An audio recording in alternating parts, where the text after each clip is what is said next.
my people in Delta, Cross River and Akwa Ibom, even in Edo State. I can see my people in Enugu. I can see my people in Anambra. I also see my people in Ebonyi, Imo and Aja, Igala and Ijoma, Biafra, Biafra, Biafra, Biafra, Biafra, Biafra, in the Vodka, Biafra, Obodo Chuku Teleman, Biafra, Obodo Chuku Vodka. How good a place and it could be. People go that man to see the unification of all Biafras. Has it been said already? Let it be done. We are the children of Chukwokike and Biafra. Hey, we are one family. We said DNA. We said that's all baby. Land of the rising sun, we love and cherish.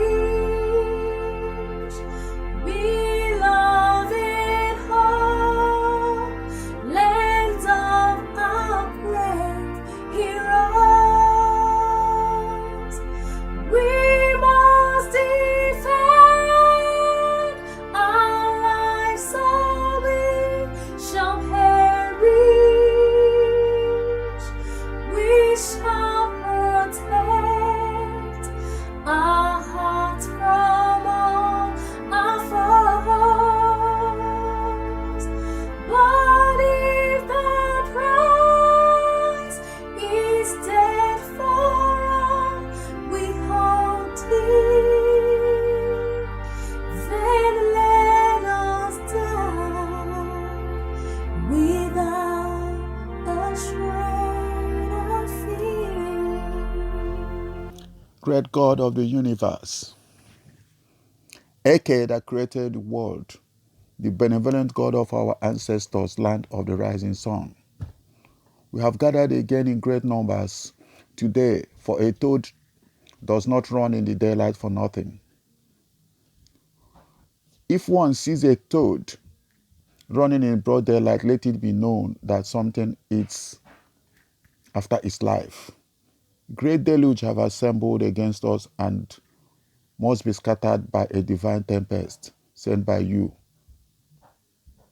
King that lives above, sweep away not only their shadows, but also their footprints. We have not risen against man or woman. It is you that gave us this land for our refuge. God the Creator, open our ears and our mind to perceive what we will hear today.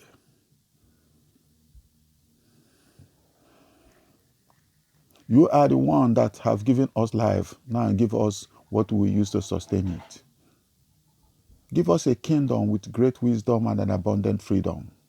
It is said that a visitor must not overshadow his host, but when going, may he not depart with a protruding back. The little Ekwe have started at peeling the Ikoro, the great wooden gong. We are experiencing darkness in broad daylight. Please help us to uproot all the nefarious weeds from the length and breadth of our land. Let the kite perch, and let the egret perch, and let the eagle perch.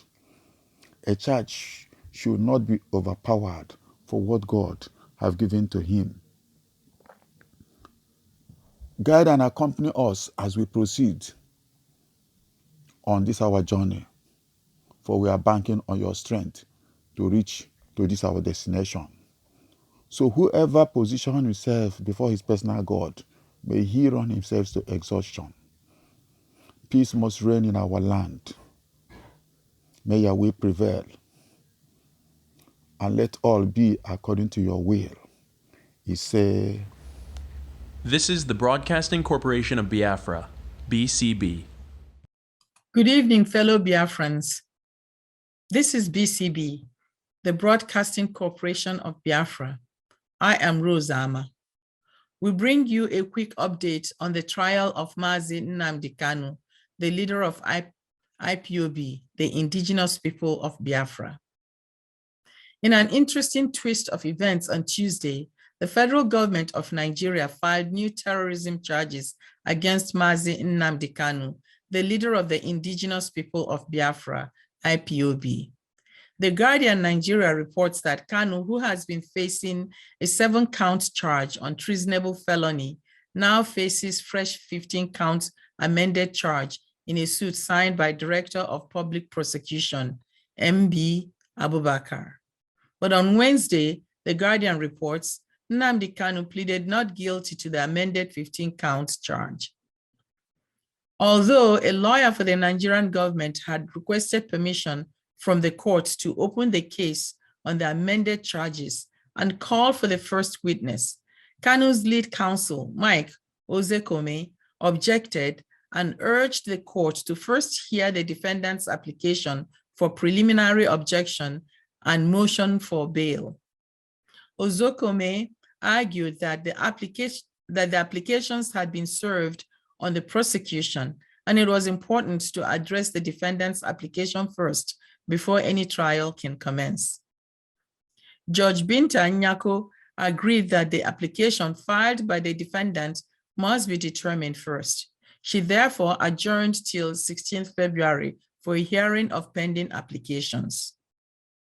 In an earlier interview with Sahara TV, Mr. Bruce Fine, the US-based counsel for Nnamdi Kanu, indicated that his team has an outstanding contempt motion against the federal government of Nigeria for denying him access to Kanu.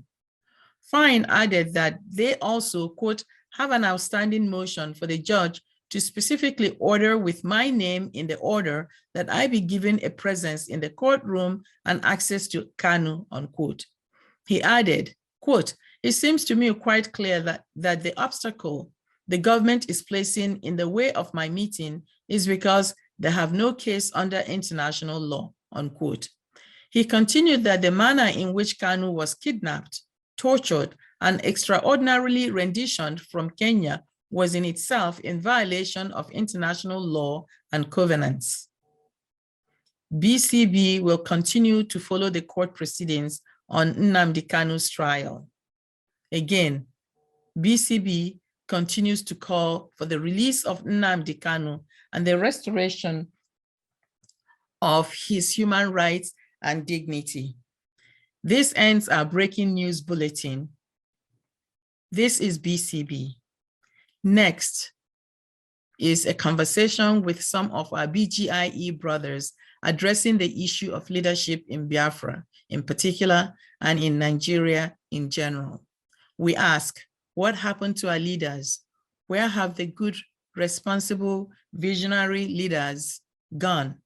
We hope you will join us in the future as we explore questions that affect our identity and survival through this new series. Join us. This is Rose Ama, and this is BCB, the Broadcasting Corporation of Biafra. This is Rose Ama, and this is BCB. I am in conversation with 5 of my brothers. We tried to get some women here and no one responded. I'm sort of disappointed, but we also love hearing the voices of our brothers who are committed to the struggle for the restoration of Biafra. Today, however, we are not going to talk primarily about the restoration of Biafra, but we'll focus on the question of leadership and how it relates to our past, our present, and hopefully our future. In a conversation on a platform on which I belong a few days ago, we were talking about past leadership. We talked about the fact that in the past, we had leaders such as Okpara, Mbakwe, Ikonu, Ibiam, and a host of them who were committed to the development and empowerment of our people. And this is because current leadership in Biafra land or specifically those Igbo-speaking states, seems to be lacking. Take the example of the Imo State governor. Where is the leadership there? It seems to me, as people have been pointing out over and over, that these leaders are there simply to enrich themselves, dismantle the society, beat up their own people, hoard the wealth or the resources of their people just like dragons. Well, they are, for me, modern day dragons, greedy, selfish, irresponsible, unethical, you name it, dirty. How do we get ourselves out of this quagmire? How did we get ourselves into this current situation? Is there hope? Some people say that there's no hope. I'm worried. I think that that view is too pessimistic. But part of the question we have to ask ourselves today that we hopefully are going to try to address in this conversation is, what happened to, these past leaders? Do we have models like them? And if we do, where are they? If we don't, what happened to them? How do we restore our lost vision or return to the ideals that informed these past leaders?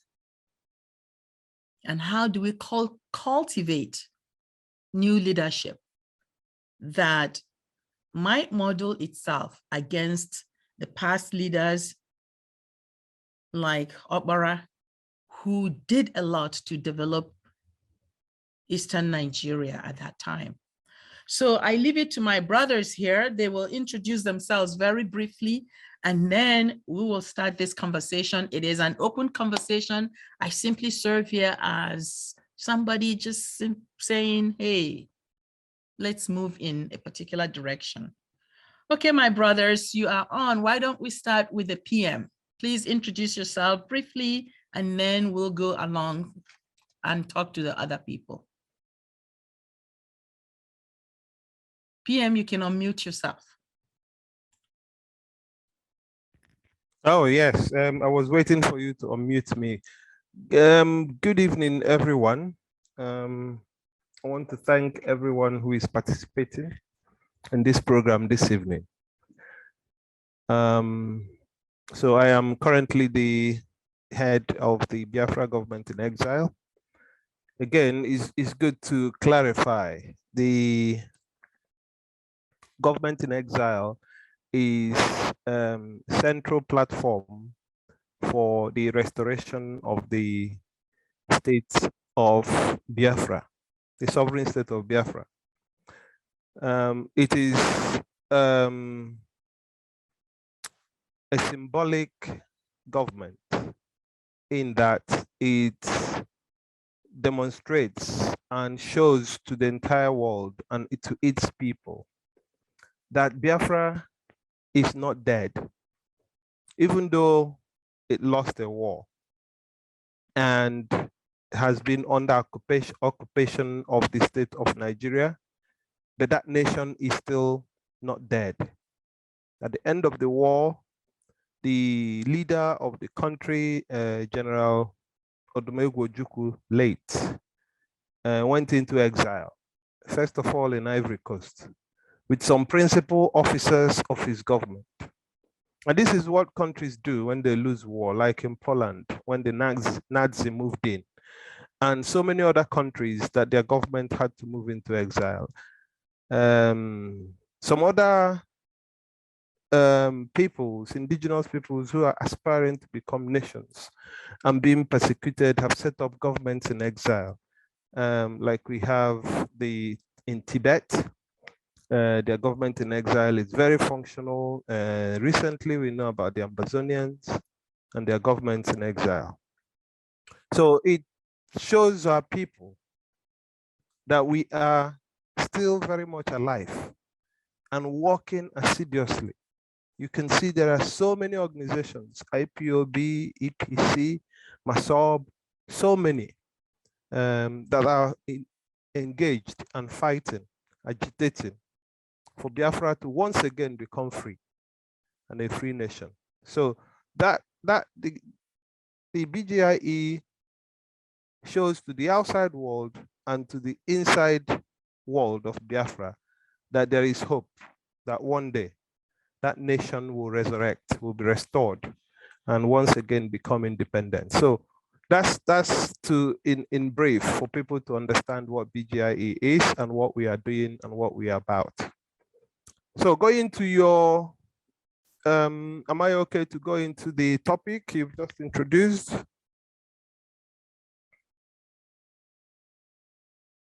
Or do you want to take the introductions first? Let's do the introductions first, and then we'll come into the topic. Okay, thank you very much. You're welcome. Okay, we have next, Doc Madu. Please introduce yourself briefly.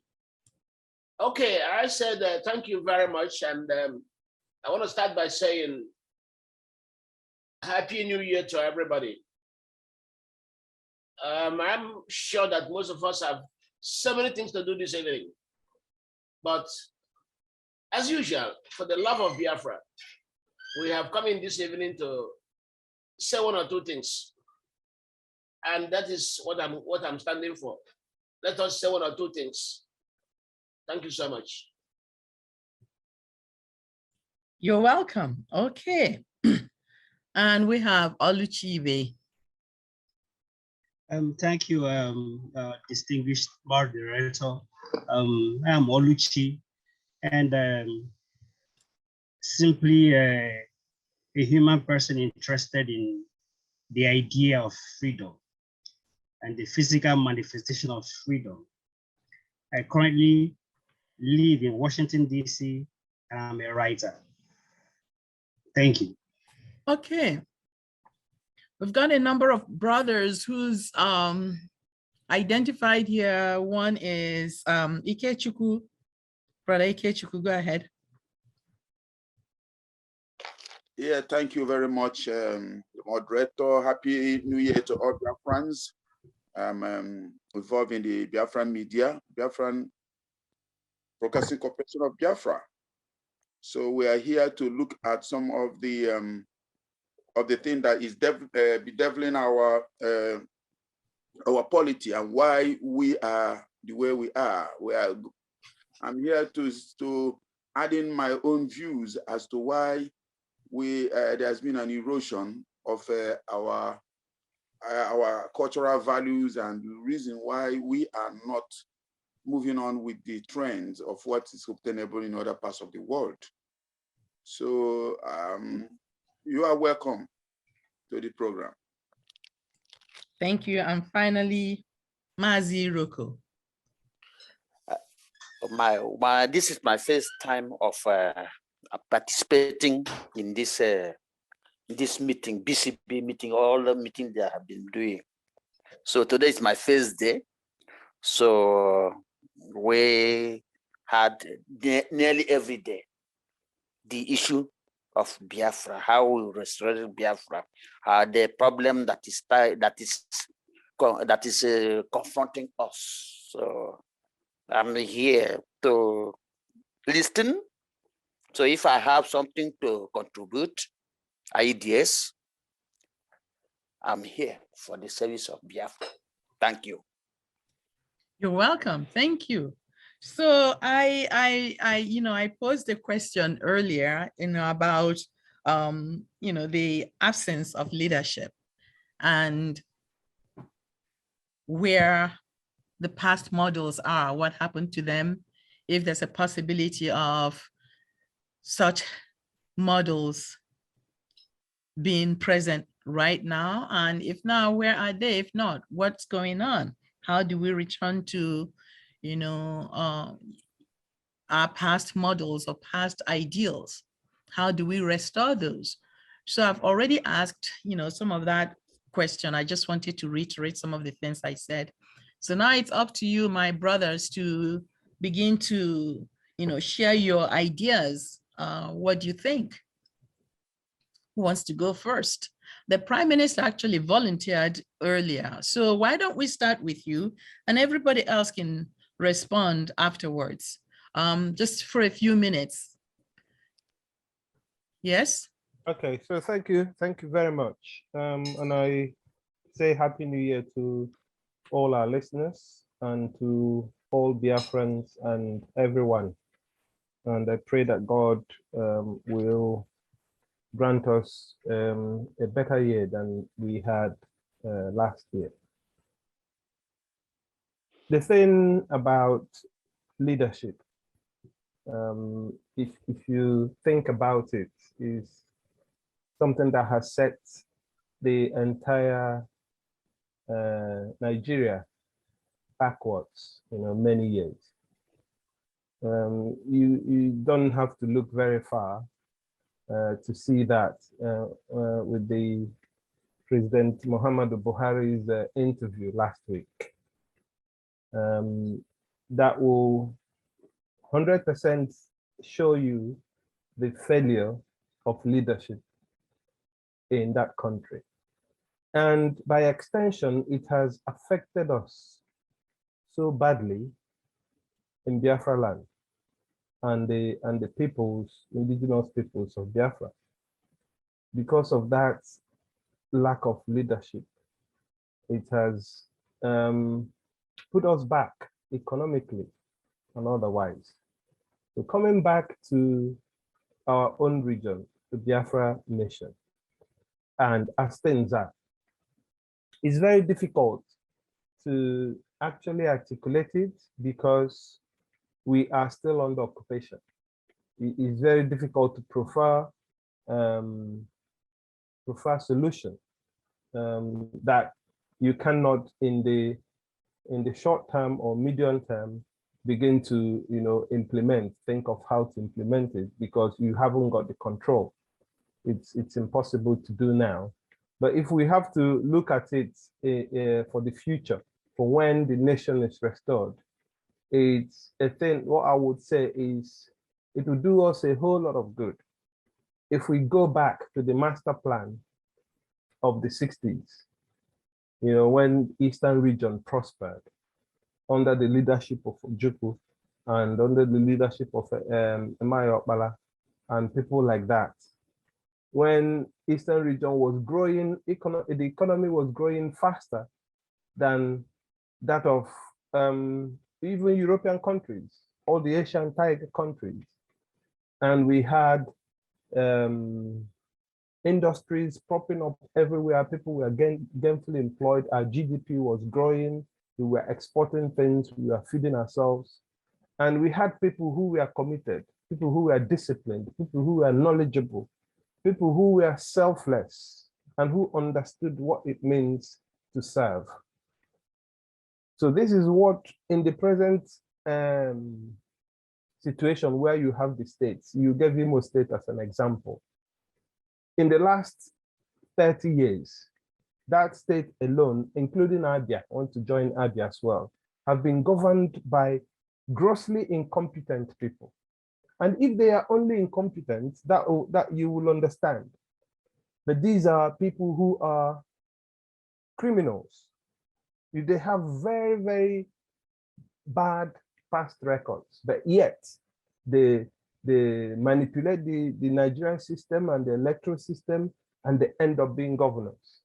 And they don't even understand the simplest thing about governance. Not to talk of trying to develop a state, how to create jobs, how to set up industries and improve people's lives. So they don't understand those basic principles. They only understand their pockets.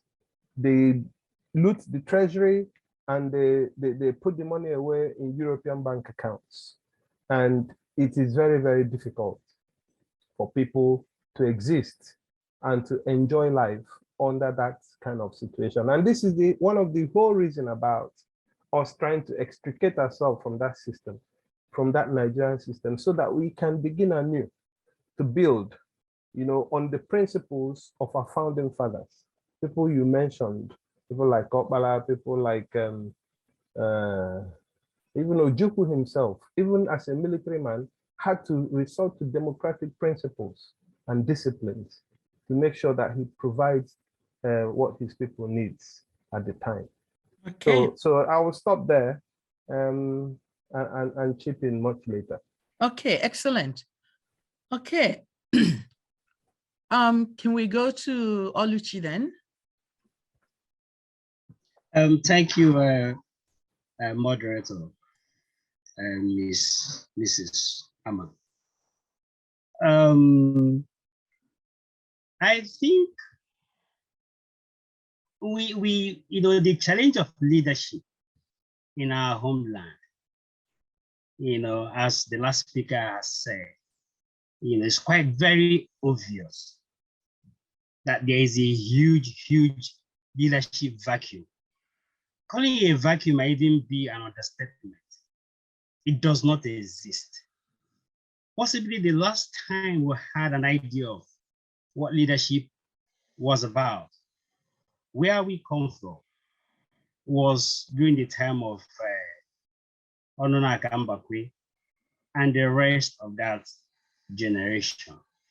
Since after that, if anybody who knows, who has an idea of, for instance, the Igbo system, the Igbo culture, would describe what we have presently or in the last 2 or 3 decades, if you call it leadership, is an abuse of the word, is an abuse of the Igbo understanding and practice of what leadership entails.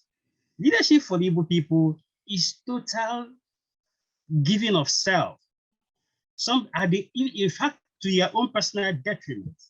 You give yourself totally and completely to your society, to your community, to your people. What actually has transpired was that consciously, people who were opposed to the Igbo way of life decided, consciously, I repeat, to mortgage that system of life because it was in conflict with their ideas of brigandage, the ideas of hijacking power, not just in this present political dispensation, from way back, from over 100 years ago, during the colonial era, when the Igbo nation confronted the Europeans. When we talk about leadership, like what happens today, we must go back to history and ask ourselves, how did the traditional Biafran society select leaders? There is a pattern. There is a way that worked for them for over 3,000 years. What happened to it? There was a short circuit. There was a destruction, a conscious destruction of that system, externally imposed. That is why we now are this, sorry state that anybody can wake up in the morning and declare himself, a leader, either through what I call via-election, that violence, called the election, manipulations and all sorts. That is not leadership. We know what they are doing. It may last a thousand years, but it will not stand because our culture never dies. There is a revival of the Biafran culture, of the Igbo culture. We will still go back willingly back to how the ancient Igbo system selected leaders. I'll come to those narratives much later. What we have today in the last decades, starting with the military interregnum, has never been leaders. These are brigands, highway robbers, and they know it. And one of their major targets is the destruction of that system that was based on cosmic justice and fairness, Ofo and Ogu, things that we can't even interpret in English. These are people who acknowledge that they are the founders of democratic norms. In fact, their democracy, the Igbo democratic system, wasn't even a majority or minority voting system. No, it was a democratic system that was consensual, consensus democracy. You must debate, you must argue, you must until there is a consensus, not voting, because the minority may have the wisdom. So you have to, they kept on dialoguing. I mean, what is the system? This is the system the United Nations borrowed. That's why everything in the United Nations, or what do you call it, their Security Council, is by consensus. By consensus, nothing happens. That is what the Igbo man, the Igbo community, the Igbo world brought on the table. That these, people masquerading, wearing, party tags, calling themselves leaders, they are just jokers. Thank you. Thank you, Oluchi, Mazi Oluchi. You've actually given us a lot to think about, but hopefully we'll come back to some of these ideas at some point in the program. So let's go to Dr. Madu. Yeah, thank you so much. You are hearing me, please? Yes, we are hearing you. Go thank ahead. you. Once again, or rather once more, it is Happy New Year. Now, our problem is composite. Let me explain why.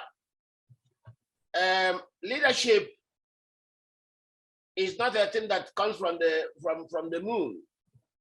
It comes amongst us within our society. What happened was that when the war ended, we were defeated, and everybody took the defeatist phenomenon in his heart. And that was it. The last Igbo man, Mbakwe, died, and that was it. The guy from Isukwato came in and imposed survival fee as the governor of Owerri.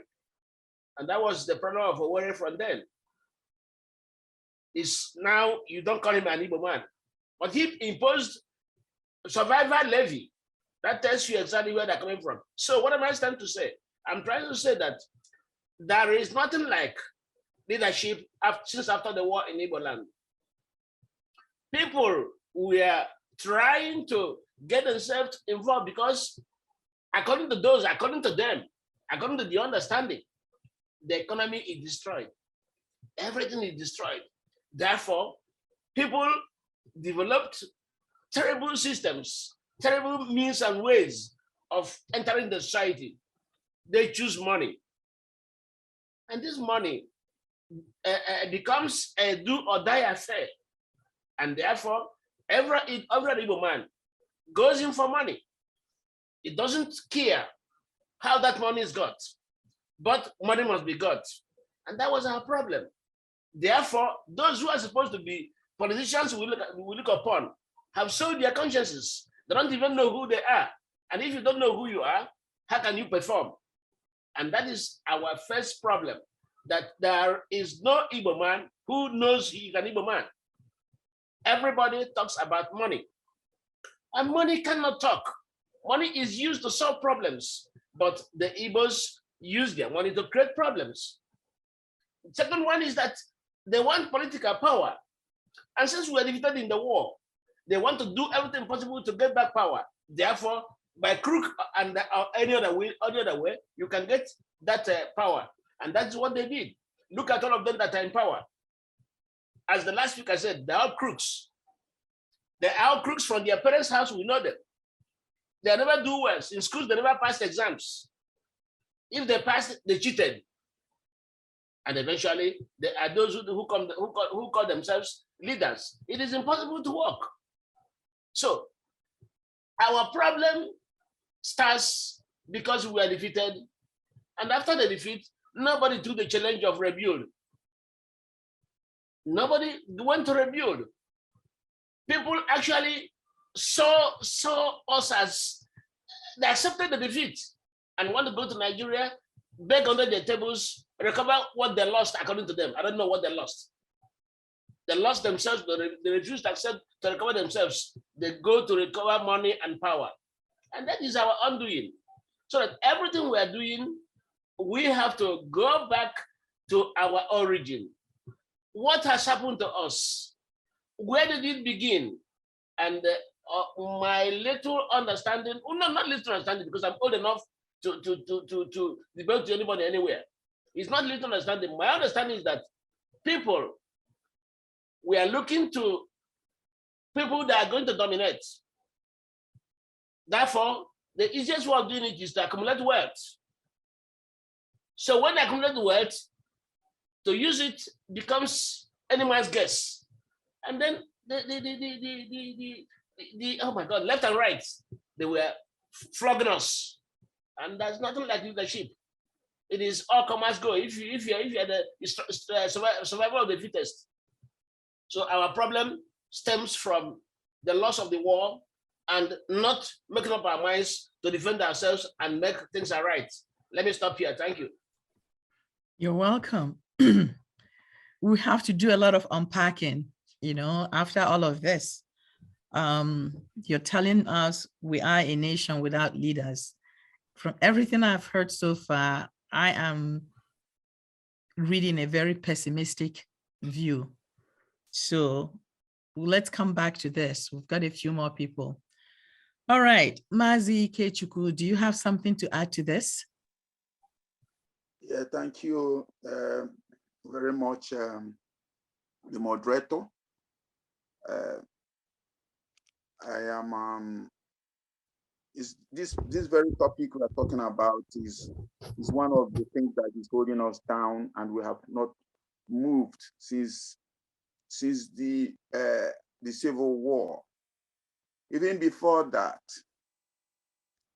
if you look at the book Achebe wrote, Chinua Achebe wrote that book, Curtains Fall Apart, and other books like The Man of God and The Arrow of God. If you have gone through that book, you will see how we have arrived to the point we are here today.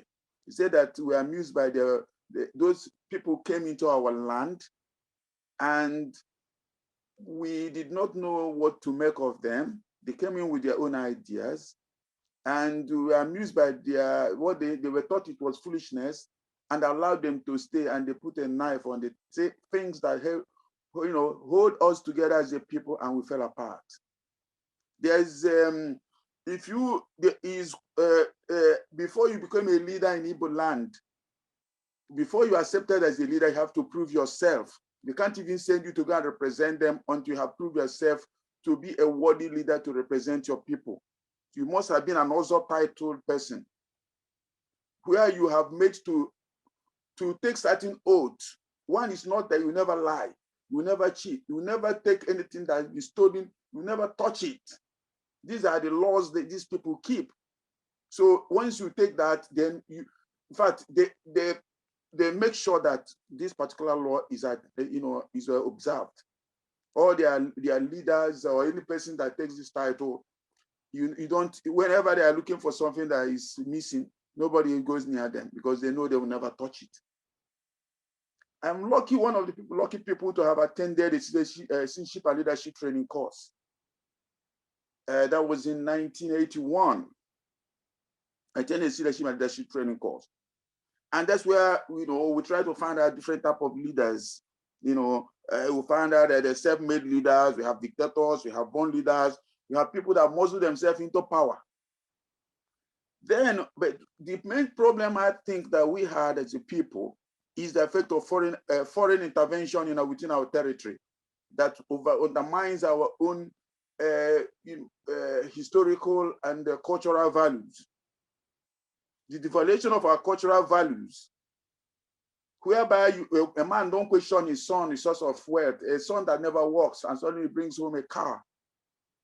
He left empty-handed in the morning and comes back in the evening with a car that costs millions, and nobody questions him. I said, where did you get this car from?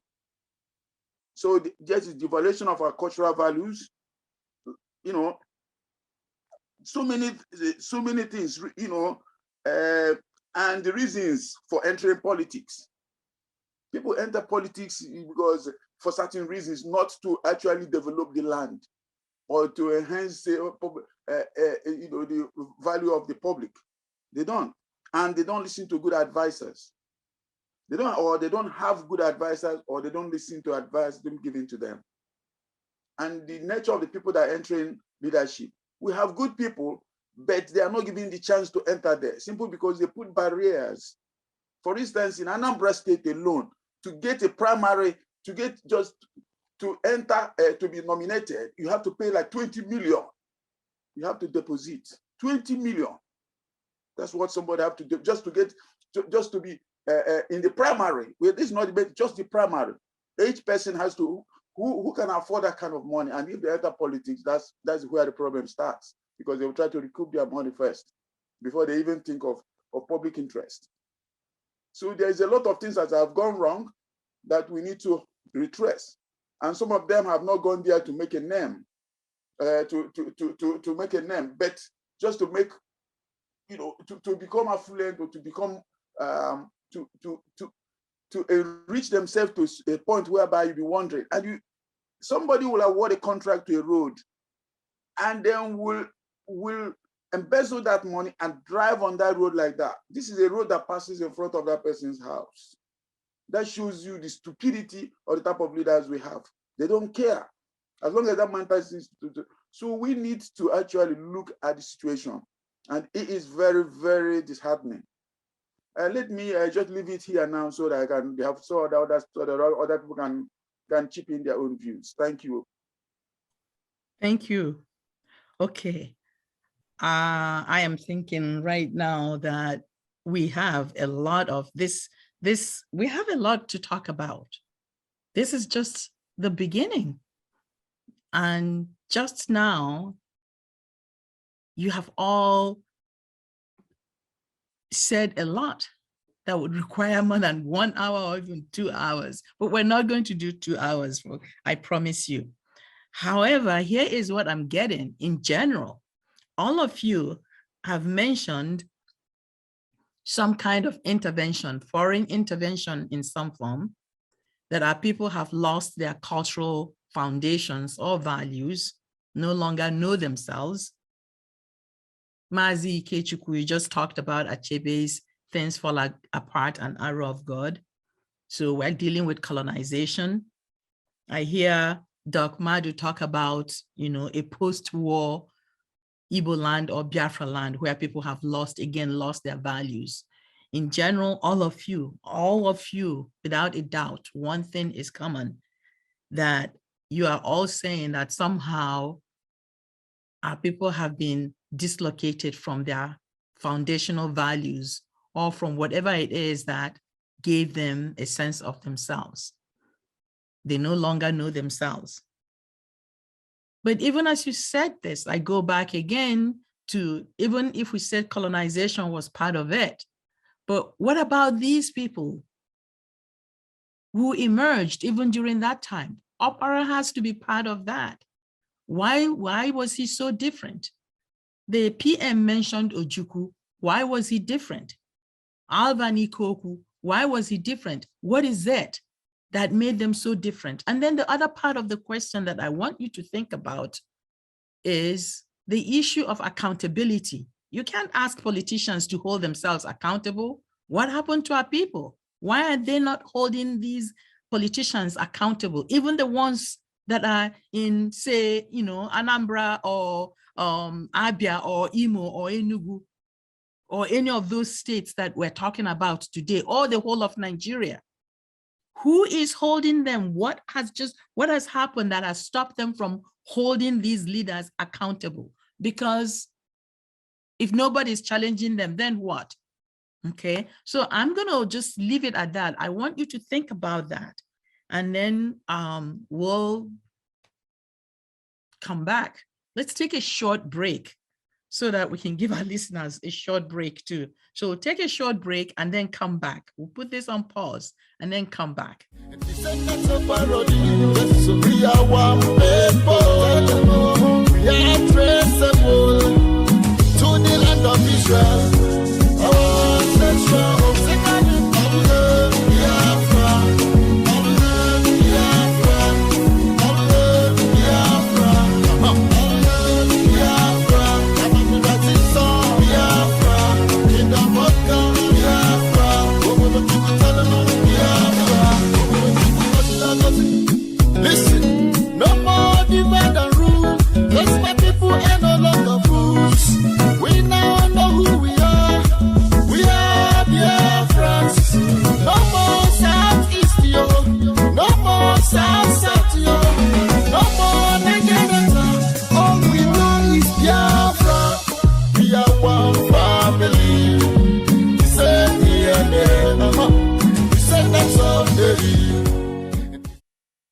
right, we return.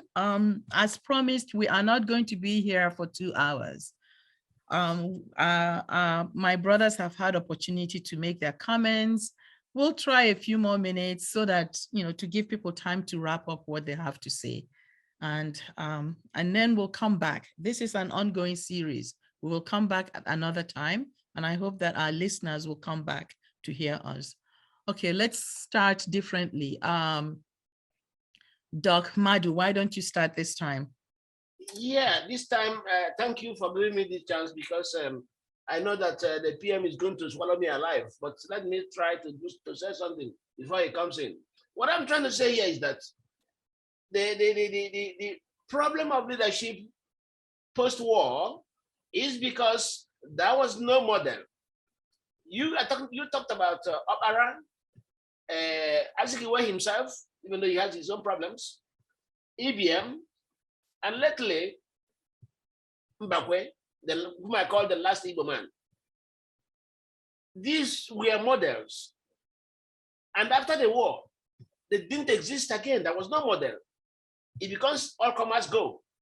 And because everybody was on his own, trying to establish whatever he wants to establish, we are where we are today. So there's nobody who said, let me do it like this person to be able to make my name as somebody mentioned here. No, there's nothing like name again. What you need is something material, and that material is money. And that money has driven us into where we are today. So there was no lack of model. There was no model. Nobody at all. Look, from the war until today, outside Mbakwe, tell me any other Igbo man who is a model. Who can you say, let me do what he has done for Igbos? Nobody else. Including the officers of the war, they all rushed us into thinking the war has ended. When we thought we were going to be in the bush for 6 months more, they said no. We didn't know they had plans to go to Abuja and Lagos and collect their materials. And we went home and continue suffering up till now. So, summary, one word is lack of model. That was what brought us to where we are today. Thank you. Okay, Prof. Thank you, Doc. The Prime Minister actually wants to say something. Go ahead, Prime Minister. Okay, thank you very much. I just want to be very brief on this. Looking at solution, we need to get to a point. It's going to be extremely difficult, where we begin to re-engineer the education system in our place. Unfortunately, the leadership we have now, be it the governors and representatives, or even down to the local community, will not be capable of doing that. So the whole problem can be solved if we go back and change our education system. It's rotten now. 90% of school leavers, secondary school, university, polytechnics, can hardly even put a sentence together, not to talk of the engineers designing anything. People cannot, the education in this world have moved on from, people being taught theories and they regurgitate what they are taught in exams, and even lecturers, as we have them now, are so corrupt that if you submit projects and you don't put money in the envelope, they just cross out your project. So the education is so decayed that we need to go back and re-engineer it, change it, and modernize it. And for us to do that, we need to be able to get in people who are truly leaders, visionaries, who, like Brother Oluchi said, who understand what it means to serve selflessly. These brigands that we have now don't understand what it means to serve. And that's the key word for me. We must be able to clean up. There must be a deliberate cleanup of the land, of the system, to usher in a new system with new and bright brains and people who understand who are disciplined and who are knowledgeable and who are selfless, who understand what it means to build a society, you know, to build people up, to put in the institutions that support states and make states to prosper. It's not a miracle. We can't wait for any miracle. It's a deliberate act of changing, of educating our population in the proper way to be able to support the building of the nation. If we don't do that, we will not be able to get ourselves back to the levels of development that we saw in the 60s under our founding fathers. Okay. All right. Brother Oluchi is waiting. Oluchi, go ahead, please. Thank you, Prime Minister.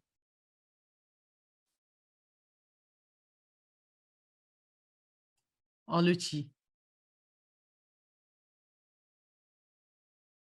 Okay, we've got tech problem.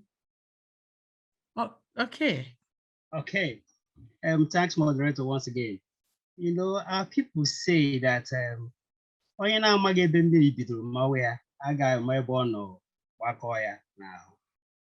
And for us to really get to the root of what has happened to us as a people in terms of leadership, is really going back to the roots, as I keep on saying. For instance, you know, you talked about external imposition as a cause. It was a major cause. Not that it was all the cause. There were other also internal factors. And remember when the colonial masters came here, what did they do? They saw our natural leaders. They saw our community leaders. And what did they do? They drove half of them into exile. They killed so many and neutralized as many as they could with the strength of the weapons they had, machine guns and the rest, and consciously went to impose what they called warrant. Where is warrant? Warrant is in Igbo cosmology, Igbo government, or even in our Johnish brethren or among the Biblians. That idea of externally imposed leadership, had never occurred. So they imposed that. And it's been a continuous process of imposition of leaders, external to the Igbo ideals till date. That's what we are battling with. You mentioned about how come we have great men like Okpara, their generation and all that. Culture responds and reacts. The Okpara, the Zik, their generation, the Mbakwe generation was a counter reaction to what colonialism did. And they started, and they were doing so well. You ask yourself, who are the natural leaders? When I say natural leaders, I don't mean these impostors they call chiefs and kings and whatever they have you. The Biafra system, the Igbo system, the Jos system, the Bibiana, they had natural process of selection of leaders. Be they who emerge as great DBRs, that's wise persons, because there's no English word that can really describe what they do. Natural leaders in so many areas that control their system and give them results. So those natural leaders, funny enough, they are still there, but they have been overwhelmed. They can't raise their heads. The operas were people that rose as natural leaders from their homes, communities, as class prefects, as representatives, local representatives of their communities, and grew up with that. That's how the Igbo people selected their leaders. Mbappe, look at their trajectory. They didn't wake up one morning with no history and became billionaires and entered politics. There was a natural selection. Then what now happened again? The military interregnum came in, cut off these natural leaders again, and on purpose. And when somebody mentioned, when our brother talked about, Dr. Madu talked about, what the war did to us, people don't actually understand what the Biafra war, 67, 70 did to us. It wasn't really a military, defeat, because at the end of the war, people were, as Dr. Madu mentioned, young men were still ready to fight, guerrilla warfare, what have you, But what happened was that Well, let's not go into that now. Yeah, But I think you're right. After the war, those You're right. natural leaders that were emerged, the operas, what happened to them? They disappeared. Yeah. The war was so overwhelming. All of them went into self-exile. Opera to Germany, Kennedy, Dr. Kennedy, Professor Kennedy DK, one of the greatest intellectuals Africa ever had. Harvard grabbed him. All of them disappeared. And we're now left with those who couldn't, those who couldn't leave.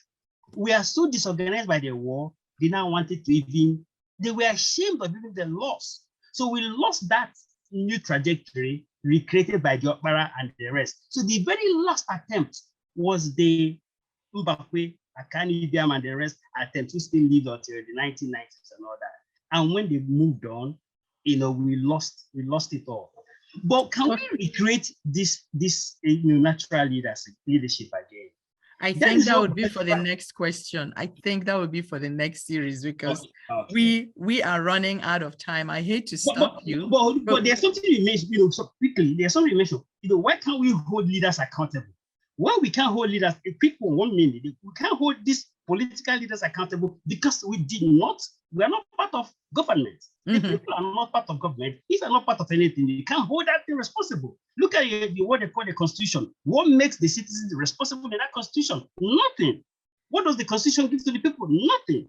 How is the army in a civilized environment is owned by the people? The police is owned by the people. Or you have people who are killing you. So what stake do you have? How are you going to hold somebody responsible that is interested in killing you and dehumanizing you? So holding them responsible is actually what is happening now. It's a revolution that will eventually hold them responsible. Thank you. Okay. Yeah. Just quickly to add to what Bro Oluchi said.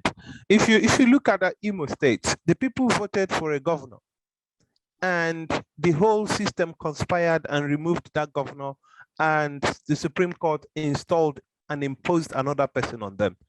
And look at the credentials of that person and what he's actually doing. That will show you, and the people cannot hold him accountable because the people did not vote for him. So the system has turned against its own people.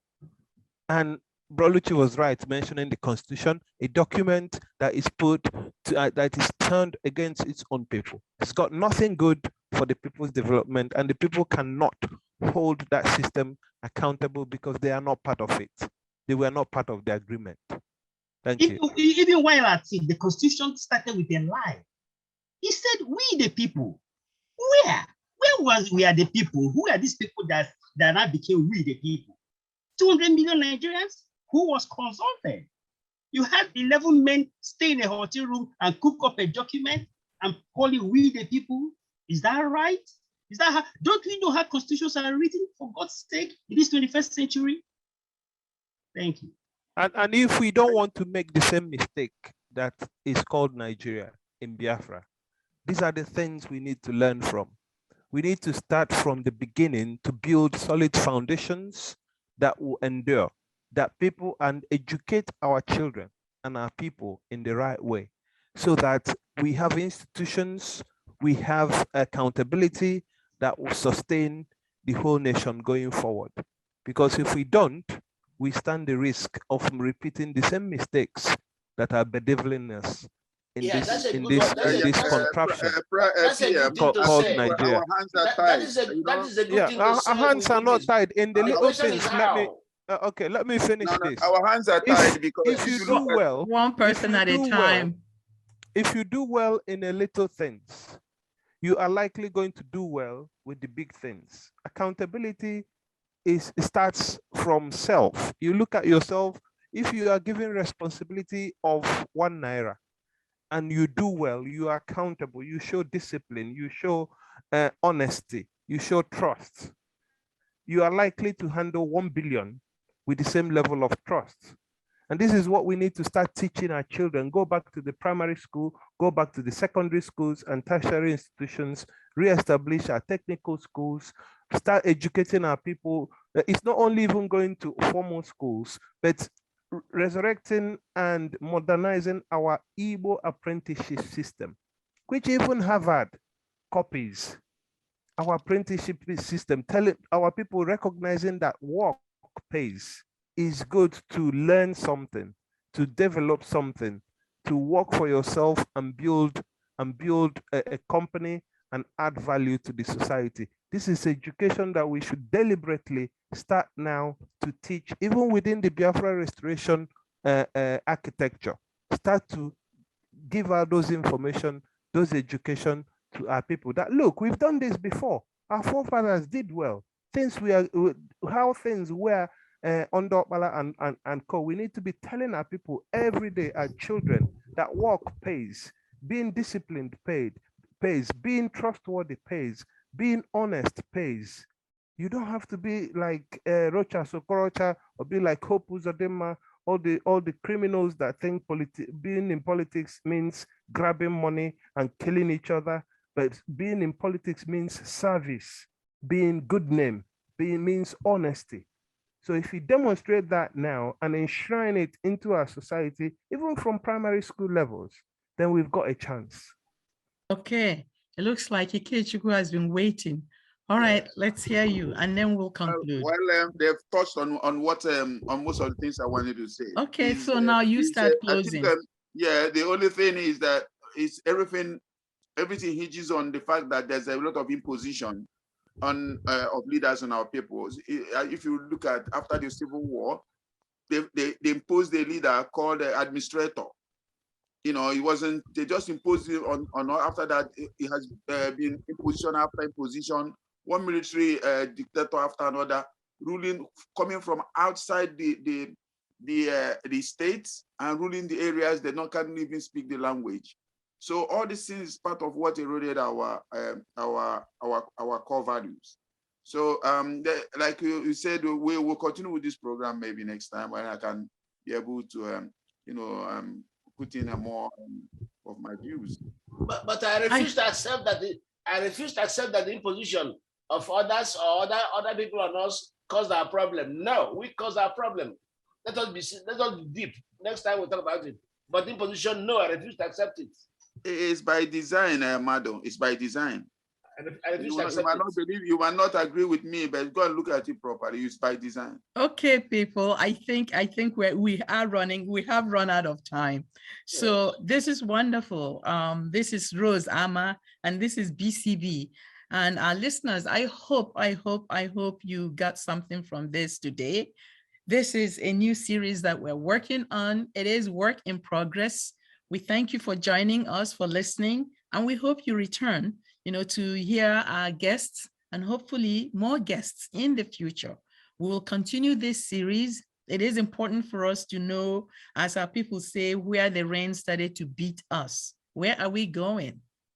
What are we going to do about our future? If what I'm hearing is so pessimistic, if the reality is as pessimistic as our speakers are, alerting us, then what?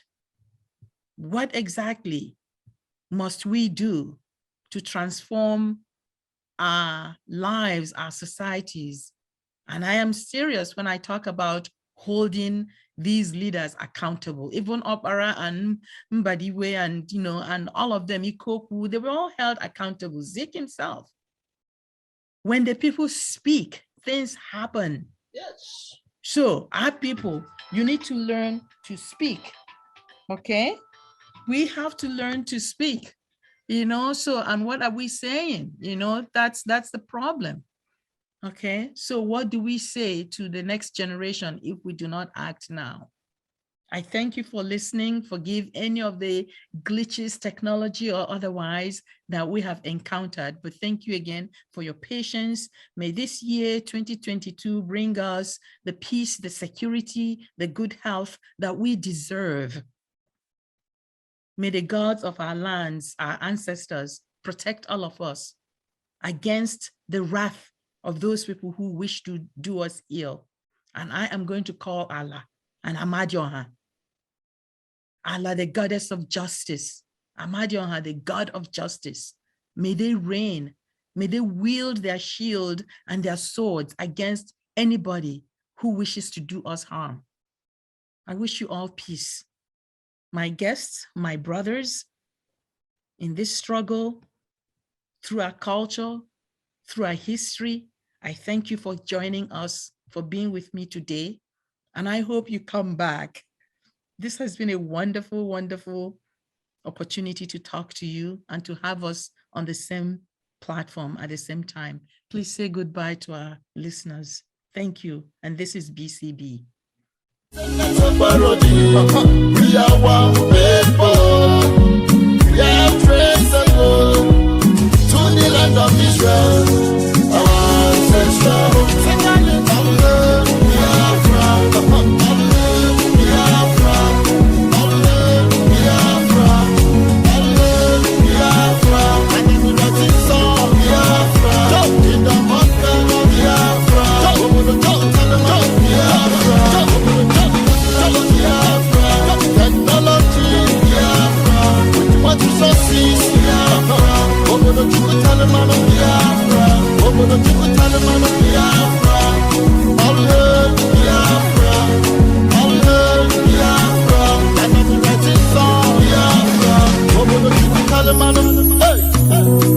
Mr. Pro, Namo de Kanu, Radio Biafra. This is the Broadcasting Corporation of Biafra. Thank you for listening to us today. Join us next time for news, cultural, and educational programs. This is the Broadcasting Corporation of Biafra, BCB. Hail to Biafra!